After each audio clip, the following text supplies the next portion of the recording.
एक जमाना था जब कंप्यूटर चिप्स की दुनिया में सिर्फ एक ही नाम गूंजता था, इंटेल। ये नाम टेक्नोलॉजी की दुनिया में बादशाहत का दूसरा नाम बन गया था। लेकिन 2022 के बाद से ना, इस दिग्गज की कहानी में एक बहुत बड़ा और शायद चौंकाने वाला मोड़ आया है। तो सवाल यही है कि आखिर हुआ क्या। इंटेल की उस पुरानी सोच को समझने के लिए उनका ही एक बयान देखते हैं। हमारा सबसे बड़ा डर गैर जरूरी हो जाना है। इन शब्दों से पता चलता है कि कंपनी को खुद पर कितना भरोसा था।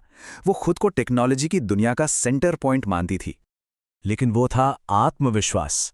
आज की हकीकत वो बिल्कुल अलग है। 2021 से लेकर आज तक बाजार में इंटेल की पकड़ तेजी से ढीली हुई है। ये गिरावट इतनी बड़ी है कि पूछना ही पड़ता है कि भाई ऐसा हुआ कैसे। तो चलिए इस पूरी कहानी को ना हम 4 हिस्सों में समझते हैं। पहले देखेंगे वो दौर जब इंटेल का राज था, फिर बात करेंगे 2022 के बाद लगी ठोकरों की, इसके बाद देखेंगे कि कैसे कॉम्पिटिटर्स ने मौके का फायदा उठाया, और आखिर में सबसे बड़ा सवाल, क्या ये कंपनी वापसी कर सकती है। चलिए कहानी की शुरुआत वहीं से करते हैं जब इंटेल का सिक्का चलता था। इस गिरावट को समझने के लिए उस ऊंचाई को समझना बहुत जरूरी है जहां से इंटेल गिरा।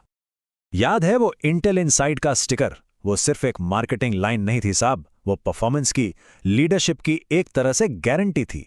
किसी भी कंप्यूटर पर यह स्टिकर होना मतलब भरोसे की निशानी थी। अब आते हैं कहानी के सबसे अहम मोड़ पर, दूसरा हिस्सा, 2022 के बाद की वो बड़ी गलतियां जिसने सब कुछ बदल कर रख दिया। तो हुआ ये कि 2022 में पहली घंटी बजी। इंटेल ने ऐलान किया कि उनके बड़े प्रोडक्ट्स और नेक्स्ट जनरेशन चिप्स आने में देर होगी। 2023 में ये प्रॉब्लम और बढ़ गई जब चिप बनाने के नए तरीकों में उन्हें मुश्किलों का सामना करना पड़ा, और 2024 आते आते कंपनी की कमाई में भारी गिरावट ने सारी कहानी साफ कर दी। ये एक के बाद एक लगे झटकों जैसा था। और इन गलतियों की कीमत बहुत बड़ी थी। जरा सोचिए, $50 बिलियन से भी ज्यादा। इतनी बड़ी रकम कंपनी की मार्केट वैल्यू से बस उड़ गई। इससे साफ पता चलता है कि इन्वेस्टर्स का भरोसा कितना डगमगा गया था। अब बात करते हैं तीसरे हिस्से की। देखिए, जब एक शेर घायल होता है ना, तो दूसरे शिकारी मौका नहीं छोड़ते। इंटेल की मुश्किलें उनके लिए एक खुला मैदान बन गई, और उनके कॉम्पिटिटर्स ने इस मौके को दोनों हाथों से लपक लिया। एक तरफ था इंटेल, जो अपने पुराने भारी भरकम तरीके पर ही अड़ा हुआ था, मतलब सब कुछ खुद ही बनाने की जिद। इसका नतीजा, इनोवेशन की स्पीड धीमी पड़ गई। और दूसरी तरफ था एएमडी, जो बहुत स्मार्ट निकला।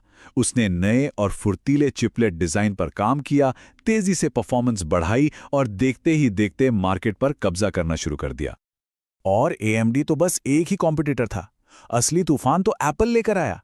इंटेल सबके लिए एक ही तरह की चिप्स बना रहा था, जबकि एप्पल ने अपने प्रोडक्ट्स के लिए खास तौर पर कस्टम चिप्स बना डाले। इसका असर यह हुआ कि इंटेल ने न सिर्फ एप्पल जैसा बड़ा ग्राहक खो दिया, बल्कि एप्पल ने परफॉर्मेंस का एक ऐसा नया लेवल सेट कर दिया जिसे छूना इंटेल के लिए बहुत मुश्किल हो गया। तो इस पूरी लड़ाई का नतीजा क्या निकला? नतीजा साफ है।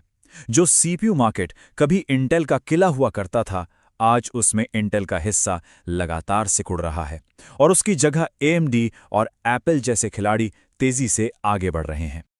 तो अब आते हैं आखिरी और सबसे बड़े सवाल पर।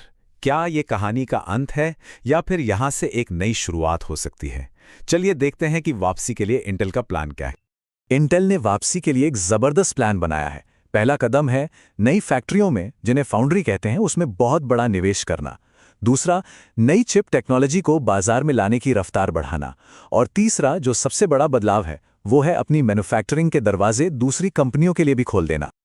अब यह फाउंड्री मॉडल क्या चीज़ है, इसे आसान भाषा में समझिए। ये एक तरह के किराए की फैक्ट्री है।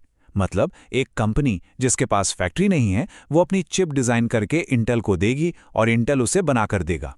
ये इंटेल का सबसे नया और सबसे बड़ा दाव है। इंटेल का प्लान तो जबरदस्त लग रहा है, लेकिन जिस तेजी से टेक्नोलॉजी की दुनिया बदल रही है, एक सवाल मन में आता है, कहीं ये कोशिश बहुत कम और बहुत देर से तो नहीं हो रही?